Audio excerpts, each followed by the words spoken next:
నేను బోయేజు వాళ్ళ పొలంలోనికి వెళ్ళాను అని చెప్తే వాళ్ళ అత్త చెప్తుంది, ఆయన బోయేజ్ అంటే ఎవరో కాదమ్మా, మీ మామగారు అయినటువంటి ఎలీమెలెకుకి ఆయన బంధువుడు. ఒకవేళ మనకు ఏదైనా మేలు చేయాలన్నా సహాయం చేయాలన్నా ఆయనే చేయాల. కాబట్టి ఆయన మంచివాడు, ఏదైనా చేయదలుచుకున్నాడంటే తప్పకుండా సహాయం చేస్తాడు అని చెప్పి వాళ్ళ కోడలకి చెప్తుంది. ఇదంతా అయిపోయిన తర్వాత ఇప్పుడు మోయాబ్ దేశంలో వాళ్ళు ఎన్ని రోజులు ఉన్నారని చూసాం మనం. ఎన్ని రోజులు ఉన్నారు? 10 సంవత్సరాలు ఉన్నారు. అయిపోయిన తర్వాత ఇప్పుడు ఈ పొలంలో పని చేస్తూ ఉంది. పని చేసిన తర్వాత ఇప్పుడు మరి వాళ్ళ అత్త చెప్తుంది అనమాట, మరి రూతు ఎలా ఉంది? ఇప్పుడు యవనస్తురాలుగా ఉంది, తనకు భర్త లేడు. కాబట్టి ఇప్పుడు రూతు నయోమి ఆలోచిస్తుంది అనమాట. ఏమని ఆలోచిస్తుంది అంటే, ఈ అమ్మాయి మరి తన తల్లిదండ్రుల్ని తన దేశాన్ని అంతటినీ వదిలిపెట్టి నాతో పాటు వచ్చేసింది కదా, మరి ఈ అమ్మాయిని నేను ఇలాగా ఒంటరిగా వదిలిపెడితే ఎట్లాగా? తన భవిష్యత్తు గురించి ఏదో ఒకటి ఆలోచన చేయాలి కదా. కాబట్టి నీ భవిష్యత్తు గురించి నేను ఏదో ఒక ఆలోచన చేయాలి. కాబట్టి నేను ఒక మాట చెప్తాను, ఆ మాట ప్రకారంగా నువ్వు నడువమ్మా అని చెప్పినప్పుడు రూతు కూడా తన అత్త ఏదైతే చెప్తుందో ఆ మాట మీదే తను కూడా లక్ష్యం ఉంచేదిగా మనకి ఇక్కడ జ్ఞాపకం చేయబడుతుంది.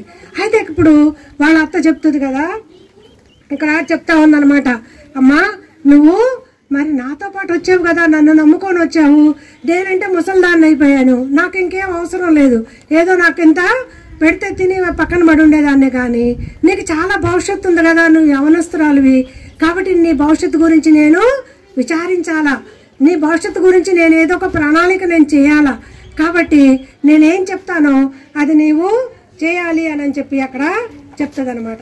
చెప్పి అక్కడ ఆ దినాల్లో ఏం చేసేవాళ్ళంటే, ఆ దినాల్లో ఉన్నటువంటి ఆచారం ఏంటంటే, ఎవరైనా కానీ ఒక వ్యక్తి చనిపోతే వాళ్ళ తమ్ముడు ఆమెను పెళ్లి చేసుకొని ఆమెకు భార్యగా అయ్యి ఆ చనిపోయిన వ్యక్తి యొక్క పిల్లలుగా ఆ పిల్లలు పరిగణించబడాలన్నమాట.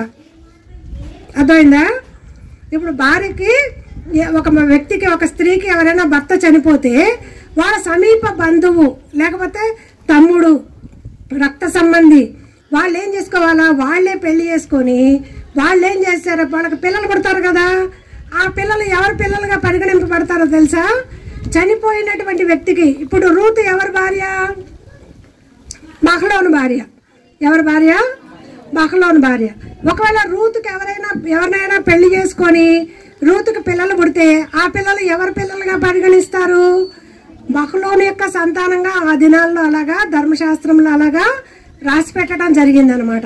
అయితే అప్పుడు ఏం చేస్తుందంటే, ఇప్పుడు చెప్తుంది, ఇప్పుడు మరి నిన్ను విడిపించాలంటే లేకపోతే నిన్ను పెళ్లి చేసుకోవాలంటే దానికి అర్హుడైనటువంటి వ్యక్తి ఈ బోయేజు మనకి సమీప బంధువుడు అయ్యి మన యొక్క బంధు ధర్మాన్ని మనకి జరిపించగలడు.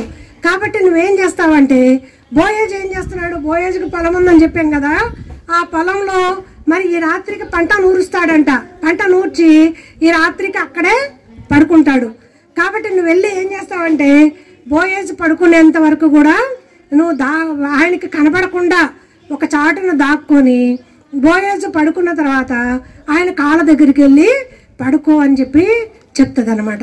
అక్కడ పడుకోవడానికి వెళ్ళినప్పుడు నువ్వు ఎలా వెళ్ళాలంటే, నువ్వు తలకు నూనె రాసుకోవాలా, తర్వాత మరి మంచి బట్టలు వేసుకోవాలా, వేసుకొని నువ్వు అక్కడికి వెళ్ళినప్పుడు మరి అక్కడ నీకు ఏం చేయాలో తర్వాత నేను చెప్తాను అని చెప్తుంది. ఇక్కడ రూతు ఏం నేర్చుకుంది, వాళ్ళ అత్త ఏదైతే చెప్తుందో వాళ్ళ అత్త చెప్పినట్లుగా చేయడం ఆమెకి అలవాటు అయిపోయింది.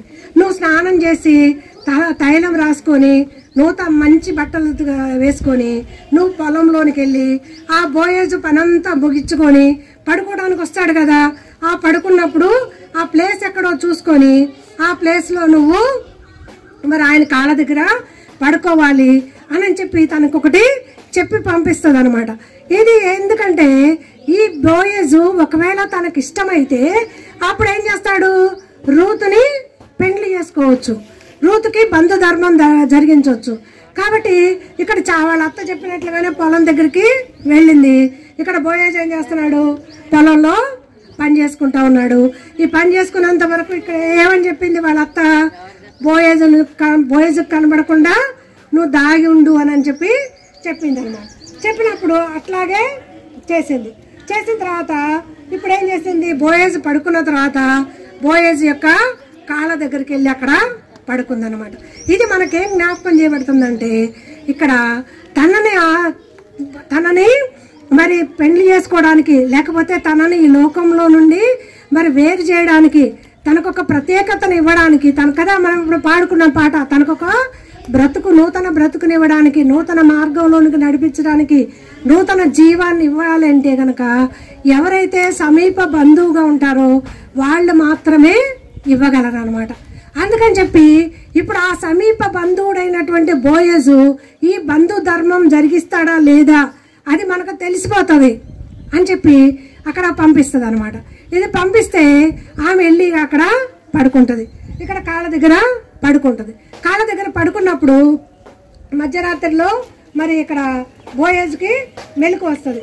బోయజుకి మెలకు వచ్చినప్పుడు బోయజు ఏం చేస్తాడంటే ఉలిక్కబడి చూస్తాడు.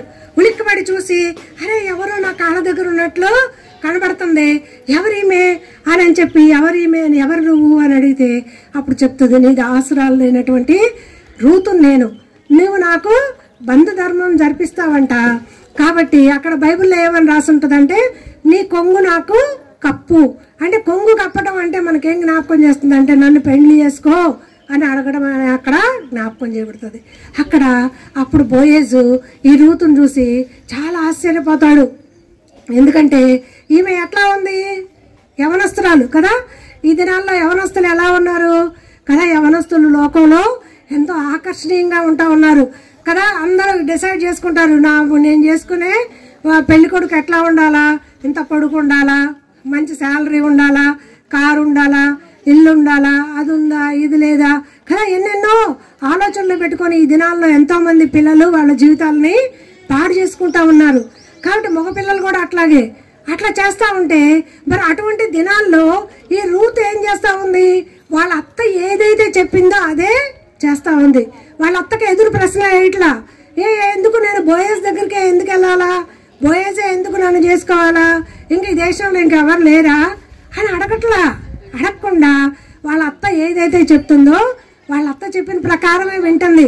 ఎందుకంటే వాళ్ళ అత్త ఇశ్రాయేలు దేవుడైనటువంటి యెహోవా దేవుణ్ణి ఆశ్రయించింది. కాబట్టి మా అత్త ఏది చేసినా కూడా దేవుని చిత్త ప్రకారమే చెప్తుంది నాకు అనేటటువంటి నమ్మకంతో ఆమె ఏం చేస్తుందంటే అక్కడికి వస్తుంది. వచ్చినప్పుడు బోయజ్ చూస్తాడు. బోయజ్ చూసి అప్పుడు రూతును చూడగానే చెప్తాడు. మొదట ఏం చేశాడు, పొలంలో కనపడినప్పుడు ఏమని చెప్పాడు, నా కుమారి నువ్వు వేరే పొలంలోనికి పోవద్దు, ఇక్కడే ఉండి నిలకడగా పని చేసుకో, నీకు నీళ్లు కావాలంటే ఆ కుండల్లో చేతి పెట్టుకున్న నీళ్లు తాగు, పని వాళ్ళకు కూడా నేను ఆజ్ఞాపిస్తాను అని అట్లా చెప్పినటువంటి దయగా మాట్లాడినటువంటి బోయజు మరి ఇక్కడ కూడా రూతును చూడగానే ఇప్పుడు చెప్తాడనమాట, చూడు నువ్వెంత మంచిదానివి, నీ గురించి నేను విన్నాను, నువ్వు యవనస్తురాలు అయ్యుండి వాళ్ళని వీళ్ళని వెంబడించకుండా నీ అత్త చెప్పిన ప్రకారంగా నువ్వు విన్నావు గనక నేను తప్పకుండా నీకు మేలు చేస్తాను. అయితే నాకంటే కూడా సమీపమైనటువంటి బంధువు నీకు ఇంకొకళ్ళు ఉన్నారు, వాళ్ళకి అడుగుదాం, వాళ్ళని అడిగి ఒకవేళ అతను గనక బంధు ధర్మం జరిపించను అంటే గనక నేను నీకు తప్పకుండా సహాయం చేస్తానని చెప్పి ఆమెకు చెప్తాడనమాట.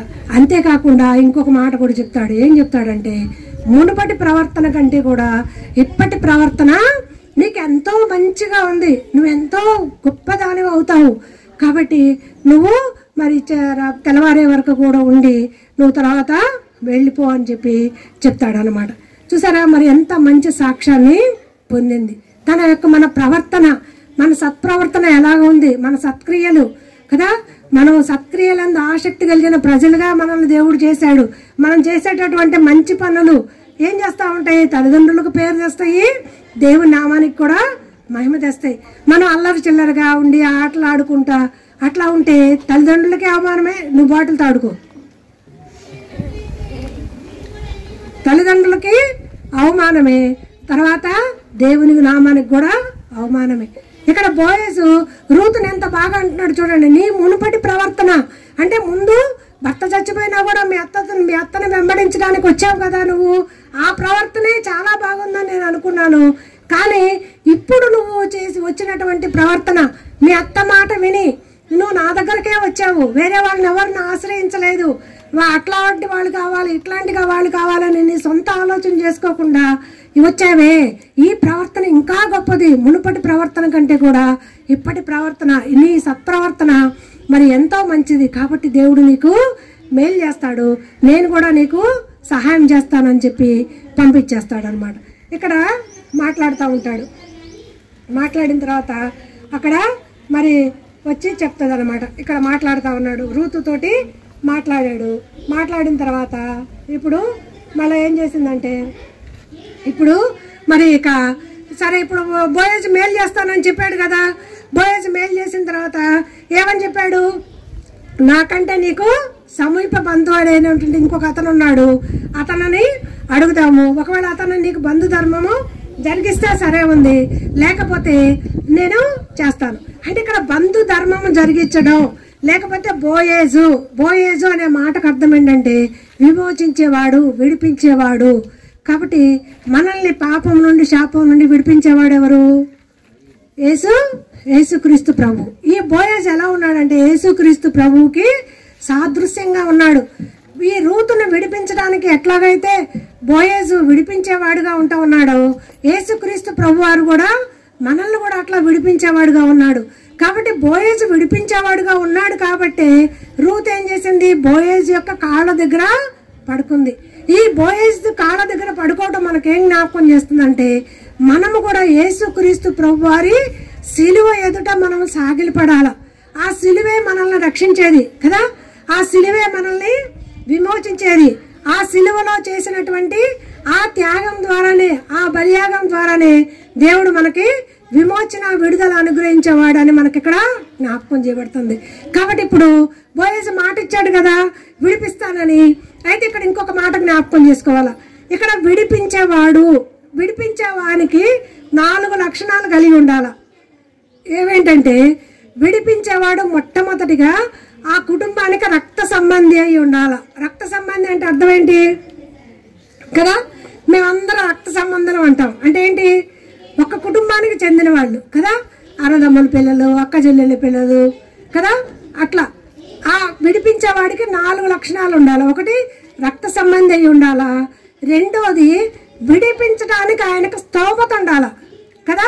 విడిపించాలంటే ఆయనకి ఏముండాలా, డబ్బులు ఉండాలా, ఆయనకి ఆస్తిపాస్తులు ఉండాలా, అవన్నీ కలిగి ఉండాలా. మూడవదిగా చూస్తే విడిపించాలి అనేటటువంటి మనసు ఉండాల కదా. అరే రూత్ వచ్చింది, రూతుని నేను విడిపించాలి అనేటటువంటి మనసు ఉండాలా. నాలుగవదిగా చూస్తే తనంతటా తనే విడిపించాల. ఎవరినో ప్రోత్సహించి బోయేజు కొంచెం చూడయ్యా, రూత్ అడుగుతుంది కదా హెల్ప్ చేయయ్యా అని ఎవరితో చెప్పించుకోకూడదు, తనంతటా తనే చేయాలి. ఈ 4 కార్యాలు కూడా యేసుక్రీస్తు ప్రభువారు మన కొరకు చేసిన వాడుగా ఉంటా ఉన్నాడు. ఆయన మనకు రక్త సంబంధిగా ఈ లోకంలోనికి శరీరధారిగా వచ్చాడు. యోహాను సువార్త 3:14 వచనంలో చూస్తాం. ఆ వాక్యము శరీరధారి అయి కృపాసత్య సంపూర్ణుడుగా మన మధ్యలోనికి వచ్చింది. కాబట్టి ఆ వాక్యమైనటువంటి దేవుడు శరీరాన్ని తెలుసుకొని ఆ శరీరం ఏం చేసింది, మన కొరకు రక్త మాంసములలో పాలివాడయ్యాడు. మనలాగా అంటే మనకు రక్త సంబంధి అయిపోయాడు. రెండోదిగా చూస్తే ఆయన మరి ఆయనకు సామర్థ్యం కావాలి కదా. యేసుక్రీస్తు ప్రభువారికి సామర్థ్యం ఉందా లేదా? ఆయన విలువైన రక్తంతో మనల్ని కొన్నాడు. నేను మిమ్మల్ని కొన్నాను, నేను మిమ్మల్ని వెల ఇచ్చి కొన్నాను, నా క్రయమంతా చెల్లించి మిమ్మల్ని కొన్నాను అని చెప్పి దేవుని వాక్యంలో మనకి జ్ఞాపకం చేయబడుతుంది. మూడవదిగా చూస్తే తనంతటా తనే, అందుకని యోహాను సువార్త 10వ అధ్యాయం అంటాడు, నా అంతటా నేనే ప్రాణం పెడుతున్నాను కానీ ఎవ్వరు కూడా నన్ను బలవంతం చేయట్లా. ఒకవేళ నేను ప్రాణం పెట్టను, నేను వెళ్ళిపోతానంటే నన్ను ఎవరు కూడా బలవంతం చేసేవాళ్ళు లేరు అని చెప్పి అక్కడ జ్ఞాపకం చేసుకుంటా ఉన్నాడు. నాలుగవదిగా చూస్తే తను ఎంతో ఇష్టపూర్వకంగా చెప్తాడు, తండ్రి సాధ్యమైతే ఈ గిన్నె నా యొద్ద నుండి తొలగించు, అయినా కూడా నీ చిత్తమే, తండ్రి చిత్తాన్ని నెరవేర్చడానికి తను ఇష్టపూర్వకంగా ఈ లోకానికి వచ్చాడు. కాబట్టి ఈ 4 లక్షణాలు యేసుక్రీస్తు ప్రభువారిలో కనబడుతున్నాయి. ఈ 4 లక్షణాలు బోయేజులో కూడా కనబడతా ఉన్నాయి. కాబట్టి ఇప్పుడు బోయేజ్ చెప్తా ఉన్నాడు, నేను నీకంటే సమీప బంధువు ఒక అతను ఉన్నాడు, అతను అడుగుదామని చెప్పి ఆ రోజు ఏం చేస్తాడంటే ఇంకా నెక్స్ట్ డే వాళ్ళకు ఒక పురద్వారం ఉంటుంది కదా. ఇదివరకు రోజుల్లో పెద్దలందరూ కూడా ఒక బండ దగ్గర కూర్చొని చేరి అక్కడ పంచాయతీలు చేస్తూ ఉంటారు కదా. అట్లాగా ఒక పురద్వారం దగ్గర ఆ బండ మీద కూర్చొని ఉంటే వాళ్ళ సమీప బంధువు ఆ ప్రాంతంలో వెళ్తా ఉంటే అప్పుడు పిలుస్తాడు, ఓయి ఇట్రా అని చెప్పి పిలిచి అతనికి ఏం చేస్తాడంటే అక్కడ మరి సాక్షులను కూడా ఏర్పాటు చేసుకొని 10 మంది సాక్షులతోటి ఆ బండ దగ్గర కూర్చొని ఆయన పిలుస్తాడు. పిలిచి చెప్తాడు, మన దగ్గర నుండి వెళ్ళినటువంటి ఎలేమెలేకు భార్య అయినటువంటి నయోమి తనకున్నటువంటి పొలాన్నంతా అమ్ముతుందంట, మరి నువ్వు కొనుక్కుంటావా అని అడుగుతాడు. అడిగితే అయితే నేను కొనుక్కుంటానంటాడు. కానీ తర్వాత మళ్ళీ చెప్తాడు, అయితే కొనుక్కుంటే మరి బహలోను భార్య అయినటువంటి రూతును కూడా నువ్వు పెండ్లి చేసుకోవాలి, చేసుకుంటావా? మరి ఆ మహలోను యొక్క స్వాస్థ్యంగా ఆ పిల్లలు ఉండాలి అని అంటే అప్పుడు అతను ఒప్పుకోడు కదా. విడిపించేవాడికి ఏముండాలని చెప్పి అనుకున్నాం మనం, విడిపించాలి అనేటటువంటి మనసు ఉండాలా. కానీ ఈ వ్యక్తికి విడిపించడానికి మనసు లేదు. అయ్యో నేనెందుకు నా స్వాస్థ్యాన్ని పోగొట్టుకుంటాను, నా స్వాస్థ్యాన్ని పోగొట్టుకొని నేను మహలోను భార్య అయినటువంటి రూతు పిల్లలకు నేనెందుకు స్వాస్థ్యాన్ని ఇవ్వాలా, కాబట్టి నేను ఈ బంధు ధర్మము జరిపించను. కాబట్టి నువ్వు మరి ఎవరిని చూస్తావో చూడంటే అప్పుడు చెప్తాడు, ఒకవేళ నువ్వు బంధు ధర్మం జరిపించకపోతే అక్కడ మాట్లాడుతూ ఉన్నాడు, బంధు ధర్మం జరిపించడానికి నువ్వు కనుక బంధు ధర్మం జరిపించకపోతే నేను మరి దాన్ని జరిపించేవాడిని, తర్వాత వాడినే నేను, కాబట్టి ఆ బంధు ధర్మాన్ని జరిపిస్తాను నేను అని చెప్పినప్పుడు అతను ఏం చేస్తాడంటే సరే అయితే నువ్వే చేసుకో కదా. మనం అనుకున్నాం కదా విడిపించేవాడికి ఏముండాలా, 4 లక్షణాలు ఉండాలని చెప్పాం కదా. ఏముండాలా, విడిపించాలంటే సామర్థ్యత కావాలి, రక్త సంబంధి అయి ఉండాలా, విడిపించే మనసు ఉండాలా, ఎవరితో చెప్పించుకోకూడదు కదా. ఇక్కడ ఇతను ఏం చేస్తున్నాడు, రక్త సంబంధి అయ్యాడు, విడిపించడానికి డబ్బులు ఉన్నాయి, కానీ అతనికి ఏమి లేదు, విడిపించాలనే మనసు లేదు. తర్వాత మరి ఎవరితోనన్నా చెప్పినా కూడా విడిపించేటట్టుగా లేడు. కాబట్టి అప్పుడు బోయేజ్ ఏం చేస్తాడంటే ఆ దినాల్లో కూడా ఇంకొక ఆచారం ఉంది. ఏం చేస్తారు, చెప్పు తీసి వాళ్ళకి ఇస్తారనమాట. చెప్పు తీసి ఇస్తే నేను ఈ బంధు ధర్మాన్ని జరిపించట్లేదు అని చెప్పి వాళ్ళ చెప్పు తీసి ఇచ్చినప్పుడు ఇక్కడ బోయేజ్ ఆ చెప్పుని తీసుకున్నాడు. అది వాళ్ళ ఆచారం, అది లేవియా కాండంలో రాసి ఉంటుంది అనమాట.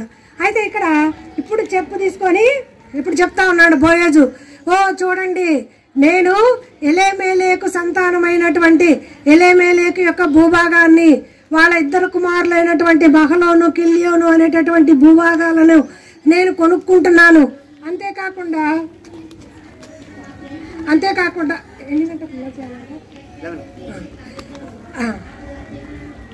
అంతేకాకుండా వాళ్ళకేం చేయాలా, నేను మరి వాళ్ళ యొక్క కోడలైనటువంటి మహలోను భార్య అయినటువంటి రూతును కూడా నేను ఇప్పుడు పెండ్లి చేసుకోవాలనుకుంటున్నాను. కాబట్టి మీరందరూ దీనికి సాక్షులు అని చెప్పి ఇక్కడ బోయేజ్ ఏం చేస్తా ఉన్నాడు, ఎలుగెత్తి చెప్పేవాడుగా ఉంటున్నాడు అని మనకి ఇక్కడ జ్ఞాపకం చేయబడతా ఉంది. ఈ చెప్పు చూపిస్తూ ఇప్పుడు చెప్తా ఉన్నాడు, నేను ఎలేమెలేకు బహలోను కిల్యోను అనేటటువంటి వాళ్ళ యొక్క భూభాగాలను నేను కొనుక్కుంటున్నాను, అంతేకాకుండా నేను రూతును కూడా పెండ్లి చేసుకుంటున్నాను అని చెప్పి చెప్తాడనమాట. అప్పుడు రూతుని బోయేజు పెండ్లి చేసుకుంటాడు. అయితే రూతుకి అసలు ఏమైనా అర్హత ఉందా చేసుకోవడానికి, పెళ్లి చేసుకోవడానికి రూతుకి ఏమైనా అర్హత ఉందా? లేదు కదా. ఆమె ఈ దేశానికి సంబంధించింది కాదు, ఇక్కడ నుండి వచ్చింది కాదు. అయితే ఇక్కడ దేవుని ఆశ్రయించింది కనుక దేవుడు ఏం చేశాడు, తన జీవితంలో ఒక నూతనమైన మార్గాన్ని, నూతనమైన బ్రతుకుని తనకి ఇచ్చినట్లుగా మనకి ఇక్కడ జ్ఞాపకం చేయబడుతుంది. ఇప్పుడు చూసారా ఎంత ఆశ్చర్యమో, ఏ పొలంలోనికైతే తను పరిగెరుకోవడానికి వెళ్ళిందో ఇప్పుడు ఆ పొలానికి ఏమైపోయింది, యజమానురాలు అయిపోయింది కదా. మరి బోయేజు పొలం అని అంటే బోయేజు భార్యకి కూడా ఏమవుతుంది, హక్కుదారురాలు కదా. ఎంత ఆశ్చర్యం చూసారా కదా. ఏ పొలంలోకి అయితే పని చేయడానికి వెళ్ళిందో, ఏ పొలంలో అయితే పరిగెరుకుంటా వచ్చిందో, అయిపోవచ్చింది కానీ ఒక 10 మినిట్స్లో అయిపోతుంది. ఏ పొలంలో అయితే పని చేయడానికి వచ్చిందో, ఏ పొలంలో అయితే తను మరి పరిగెరుకుంటా వచ్చిందో, ఇప్పుడు ఆ పొలానికి ఏమైపోయింది, యజమానురాలు అయిపోయిందనమాట. అయితే ఇక్కడ ఆ పుర ప్రజలందరూ కూడా బోయేజ్ చేసినటువంటి ఆ మంచి పనికి బోయేజ్ను ఎంతో మెచ్చుకున్నారు. అంతేకాకుండా రూతును కూడా వాళ్ళు ఆశీర్వదించిన వారుగా ఉంటా ఉన్నారు. ఏమని ఆశీర్వదించారంటే, ఇశ్రాయేల్ ఇక్కడ మీకు కూడా అది కంటత వాక్యం ఉంటుంది. ఆ పురద్వారాల నుండి ప్రజలు ఇశ్రాయేల్ వంశంను వర్ధిల్ల చేసిన రాహేలును పోలిన దానిగా, లేయాను పోలిన దానిగా. ఈ రాహేలు లేయా అంటే ఎవరో తెలుసా మీకు? ఎవరు వాళ్ళు? యాకోబు యొక్క భార్యలు. అప్పుడు యాకోబుకి ఎంతమంది పిల్లలు మొత్తం కలిపి 12 మంది పిల్లలు, 12 మంది కుమారులు, 1 కుమార్తె. కాబట్టి వాళ్ళ వంశం ఎంతో వర్ధిల్లింది. ఆ ఇశ్రాయేల్ ప్రజలే, ఆ 12 గోత్రాల ప్రజలే ఇశ్రాయేలీలుగా ఎంతో వర్ధిల్లిన వారుగా మనకి ఇక్కడ జ్ఞాపకం చేయబడుతుంది. కాబట్టి మన జీవితాల్లో కూడా దేవునికి అప్పగించుకున్నప్పుడు దేవుడు ఏం చేస్తాడు? మన జీవితాలను కూడా మార్చేవాడుగా ఉంటాడు. ఆ తర్వాత ఎప్పుడైతే మరి బోయేజ్ పెళ్లి చేసుకున్నాడు, బోయేజ్ పెళ్లి చేసుకోగానే ఇప్పుడు రూతుకి ఎవరు పుట్టారు? ఒక కుమారుడు పుట్టాడు. ఈ కుమారుని పేరు ఏం పేరంటే ఓబేదు. ఏం పేరు? కుమారుని పేరు ఓబేదు. ఈ కుమారునికి ఓబేదు అని పేరు పెడతారు. ఈ ఓబేదు ఇప్పుడు ఏం చేస్తుంది? నయోమి దగ్గరకు తీసుకొచ్చారు వాళ్ళు కదా. పుట్టగానే నయోమి దగ్గరకు తీసుకొచ్చి, చూడు ఇప్పటి వరకు నువ్వు అన్నావు కదా, నయోమి నేను మోయాబు నుండి బెత్లెహేముకి వచ్చిన రోజున ఒక మాట ఉంది. ఏమనుంది? నాకెవ్వరు లేరు, నాకు బంధువులు లేరు, నేనంతా కూడా పోగొట్టుకున్నాను, నాకేం లేదు, నేను రిక్తురాలుగా వచ్చాను, సమృద్ధి గలదానిగా వెళ్ళాను, రిక్తురాలుగా తిరిగి వచ్చాను, నాకు బంధువులు లేరు, ఎవరు లేరు, నాకు ఇక్కడ ఏమి లేదు అనుకుంది. కానీ ఇప్పుడు ఏమొచ్చింది? దానికి మనవడు కూడా వచ్చేసాడు. మనవడు కూడా వచ్చి అప్పుడు ఏమంటున్నారంటే, చూడు నీకు 7 కుమారుల కంటే ఎక్కువైనటువంటి నీ కోడలైనటువంటి రూతు నీకు ఇప్పుడు ఒక కుమారుణ్ణి కనిచ్చింది. కాబట్టి ఈ కుమారునికి నీవు దాదిగా ఉండి ఈ కుమారుణ్ణి పెంచమన్నప్పుడు ఈ నయోమి కూడా ఎంతో సంతోషిస్తుంది అన్నమాట. చూసారా, ఎంత దేవుని మాట వినకుండా, దేవునికి లోబడకుండా వెళ్ళినప్పటికీ కూడా మరలా తను దేవుణ్ణి వెంబడించడానికి తీర్మానం చేసుకొని ఎప్పుడైతే బెత్లెహేంలో ఆహారం సమృద్ధిగా ఉందని వినిందో విడిచిపెట్టింది, బెత్లెహేంకి వచ్చింది. తన జీవితం అంతా కూడా మారిపోయి ఇప్పుడు ఏమైపోయిందంటే, ఈ యొక్క మరి బోయేజు రూతులు కలిగినటువంటి ఈ ఓబేదు, ఇప్పుడు ఓబేదు ఎవరంటే వంశావళిలో చూసుకుంటే దావీదు తండ్రి అయినటువంటి యెషయికి తండ్రి అన్నమాట. ఓబేదు కుమారుడే యెషయి యొక్క కుమారుడు దావీదు. అంటే దావీదు యొక్క సంతానంలోనికి తీసుకొని రాబడింది. ఇప్పుడు బోయేజు పెళ్లి చేసుకున్నాడు. ఆ బోయేజు ఉన్నటువంటి ఆస్తి అంతటికి కూడా హక్కురాలైంది. అంతేకాకుండా యేసుక్రీస్తు ప్రభువారి యొక్క వంశావళిలోనికి కూడా చేర్చబడింది కదా. మత్తయి సువార్త 1వ అధ్యాయంలో కూడా మనం చదువుతాం. ఏమని చదువుతాం? మొట్టమొదటి వచనంలో దావీదు కుమారుడును అబ్రహాం కుమారుడు దావీదు కుమారుడైన యేసుక్రీస్తు వంశావళి. అంటే ఇక్కడ రూతు ఎక్కడికి తీసుకొని రాబడింది? యేసుక్రీస్తు వంశావళిలోనికి తీసుకొని రాబడింది. అంతకుముందు మనం ఒక వాక్యం జ్ఞాపకం చేసుకున్నాం కదా. ఏమని చెప్పాం? మోయాబీలే గాని అమ్మోనీలే గాని ఎన్ని తరాల వరకు చేరకూడదు యెహోవా సమాజంలో? ఎన్ని తరాలు చెప్పాలి గట్టిగా? 10 తరాల వరకు కూడా చేరకూడదు. కానీ ఇప్పుడు ఈమె ఎన్నో తరంలో చేరిపోయింది? 3వ తరంలోనే చేరిపోయింది కదా. ఓబేదు యొక్క తండ్రి అయినటువంటి యెషయి కుమారుడైనటువంటి దావీదు వంశావళిలోనికి, ఆ దావీదు వంశావళిలో నుండి వచ్చినటువంటి యేసుక్రీస్తు ప్రభువారి వంశావళిలోనికి చేర్చబడింది. కాబట్టి ఈ రోజున ఏమైపోయింది? రూతు తన జీవితం మారిపోయింది. తనకు నూతన జీవాన్ని ఇచ్చాడు దేవుడు, నూతన బ్రతుకునిచ్చాడు, నూతన మార్గాన్ని చూపించాడు. తన జీవితం ఎంతో బాగైపోయింది. ఎందుకు ఇలా జరిగింది? తను ఒకవేళ మోయాబు దేశానికి ఓర్ఫాతో పాటు వెళ్ళిపోయి ఉంటే ఇవన్నీ జరిగాయా? జరగవు కదా. తను ఎప్పుడైతే తన అత్తను వెంబడించి బెత్లెహేముకు తిరిగి వచ్చిందో అప్పుడు తన జీవితం అంతా కూడా మారిపోయింది. కాబట్టి చిన్నపిల్లలు మీరు చిన్న వయసులోనే యేసు ప్రభువుని అంగీకరించి ఆయన మార్గాల్లో నడిస్తే మీ జీవితాలను కూడా దేవుడు ఏం చేస్తాడు? ఒక సరైన మార్గంలోకి నడిపిస్తాడు. అర్థమైందా?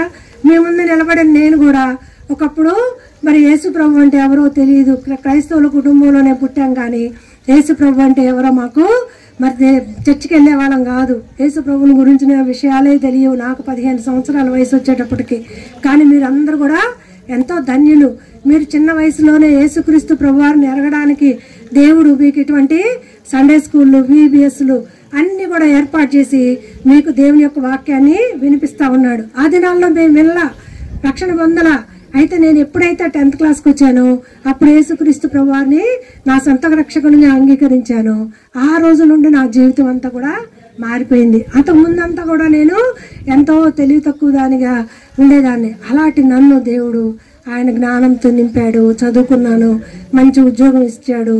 తర్వాత మరి ఆ ఉద్యోగం, పిల్లలు, పెళ్ళిళ్ళు అన్ని జీవితంలో అన్ని కూడా దేవుడు సమృద్ధిగా ఇచ్చాడు. కాబట్టి మన జీవితం బాగుపడాలంటే మనం ఒక ఉన్నతమైన స్థానం, ఈరోజు మీ ముందు నేను ధైర్యంగా నిలబడి చెప్పగలుగుతున్నానంటే చిన్న వయసులోనే యేసుక్రీస్తు ప్రభుని నా సొంత రక్షకునిగా అంగీకరించాను. ప్రభు నన్ను ఎట్లా నడిపిస్తే కదా. మా నాన్న పాలిటెక్నిక్ లో జాయిన్ అవ్వమంటే అన్నయ్య అన్నాడు, వద్దొద్దు నువ్వు పాలిటెక్నిక్ లో జాయిన్ అవ్వద్దు, ఇంటర్మీడియట్ చదువు, నువ్వు ఏడిస్తే నాన్న ఎట్లా మార్పిస్తాడు అన్నాడు. అప్పుడే నేను కొత్తగా రక్షణ పొందాను. అప్పుడు నేను ఆ దేవుని మీద ఎంతో ఆధారపడడం నేర్చుకున్నాను. అప్పుడు అడిగాను దేవుణ్ణి, దేవా ఏంటంటే తల్లిదండ్రుల మాట, అప్పుడు మాకు అంత జ్ఞానం లేదు, అయినప్పటికీ కూడా తల్లిదండ్రుల మాట వినాలా, తల్లిదండ్రులకు లోబడాలని ఉంది. కాబట్టి మా నాన్న ఇది చెప్తే నేను అది వినాలి అనుకున్నాను. మా నాన్న చెప్పినట్లుగానే విన్నాను. మా నాన్న మరి నాకు ఉద్యోగాలు కూడా, నా 3 ఉద్యోగాలు ఒక్కసారి వచ్చినాయి. నాకు శ్రీహరికోటలో ఆ రాకెట్లు ప్రయోగిస్తారు కదా తెలుసా, షార్ సెంటర్ అని, దానిలో కూడా జాబ్ వచ్చింది నాకు. అప్పుడు కూడా నాకు అదంటే చాలా ఇష్టం. నేను ఆ జాబ్లో జాయిన్ అవుతానంటే మా నాన్న అట్లా కాదు, నువ్వు BSNLలోనే జాయిన్ అవ్వాలా, టెలిఫోన్స్లోనే జాయిన్ అయితే ఇది సెంట్రల్ గవర్నమెంట్ జాబు మంచిది అని అంటే, సరే నా ఇష్టాన్ని నేను ఎప్పుడూ నెరవేర్చుకోవాలా. తల్లిదండ్రుల మాట విన్నాను, తల్లిదండ్రులు నడిపించినట్టుగానే నడిచాను. దేవుడు కూడా ఆ రీతిగానే నన్ను కూడా ఆశీర్వదిస్తా వచ్చాడు. కాబట్టి చిన్నపిల్లలు మీరు చిన్న వయసులోనే ఒక తీర్మానం చేసుకోండి, ప్రభా నేను నిన్నే వెంబడిస్తాను, నీ మార్గాల్లోనే నడుచుకుంటాను, నువ్వు చెప్పినట్టుగానే చేస్తాను. కొన్నిసార్లు మనకి అర్థం కానప్పుడు మన తల్లిదండ్రులు లేకపోతే సండే స్కూల్ టీచర్స్, మన పెద్దవాళ్ళు ఇచ్చినటువంటి సలహాలను పాటించండి. ప్రభు దగ్గర అడగండి, ప్రార్థన చేయటం, ప్రభుని అడగడం నేర్చుకోండి. ఇవన్నీ రావాలి అంటే కనుక మనం ప్రతిదినం బైబిల్ చదువుకోవాలా, ప్రతిదినము ప్రార్థన చేసుకోవాలా. ఆ 2 అలవాట్లు కలిగి ఉంటే దేవుడు తప్పకుండా మనల్ని సరైన మార్గంలోనికి నడిపిస్తాడు.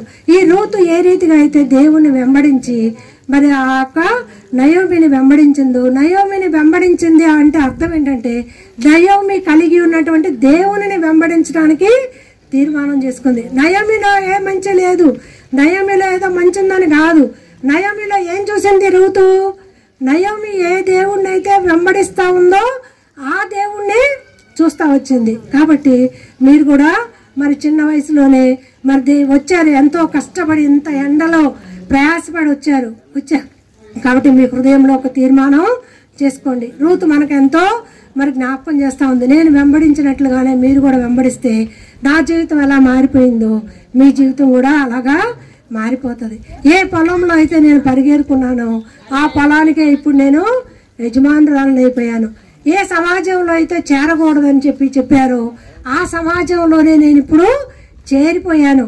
యేసుక్రీస్తు వంశావళిలోనికి వచ్చాను అని చెప్పి ఇక్కడ మనకి జ్ఞాపకం చేయబడుతుంది. కాబట్టి ఈ యొక్క 4 అధ్యాయాలు మనం చూసుకుంటే 4 అధ్యాయాలకి 4 పేర్లు మనం పెట్టుకోవచ్చు. మొదటి అధ్యాయంలో ఏమని చెప్పాము? వీపింగ్. తర్వాత 2వ అధ్యాయంలో వర్కింగ్, 3వ అధ్యాయంలో వెయిటింగ్, 4వ అధ్యాయంలో వెడ్డింగ్. కదా, ఎంత బాగుంది కదా? బాగుందా కదా? బాగాలేదా? ఎవరికి బాగాలేదురా? సరే, నీకు బాగాలేకపోతే అందరికి బాగుంటుంది.